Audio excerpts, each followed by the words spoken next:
So good evening, and thank you, Matilda. Thank you, Joel. I'm John Sawyer, the Pulitzer Center's founding director, and you've just heard the 3-minute version of my past 10 years. I want to thank you all for being here tonight as we celebrate all that we've accomplished in this past decade and discuss the road ahead. But first, I'd like to take you back many decades to 1889 and a couple of miles south, when the cornerstone was laid on Park Road just off the Brooklyn Bridge for what would be the tallest building in the world, the 13-story headquarters of Joseph Pulitzer's New York World. Pulitzer himself wasn't there. He was in Europe running his journalistic empire by remote control, but the message he had written was read to the assembled crowd.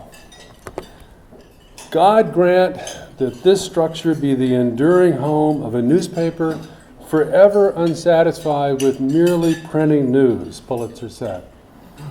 Forever fighting forms of wrong. Forever independent. Forever advancing in enlightenment and progress. Forever wedded to truly democratic ideals.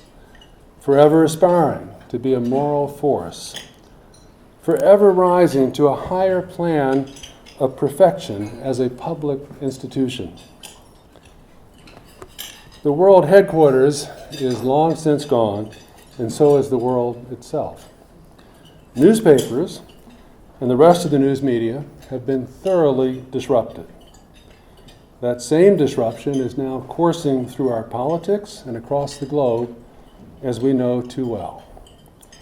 But the mission and the ideals described by the first Joseph Pulitzer, independence, fighting for justice, upholding democracy, a ceaseless quest to get better at what we do, journalism as a public good, all that is as true today as in 1889.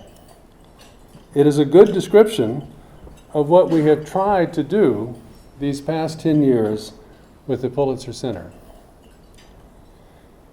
And when I say we, I don't mean just my colleagues at the Pulitzer Center, extraordinary as they are. I mean the hundreds of journalist grantees who have reported from around the world, the dozens of major news outlets that have featured their work, the many school and university partners that have made our journalism the vehicle for engaging with the big global issues that affect us all. I mean also the individual and foundation supporters without whom none of this would have been possible. We'll hear about the different aspects of our work in the course of our dinner tonight and the steps we are taking toward achieving the forever part of those words from Joseph Pulitzer.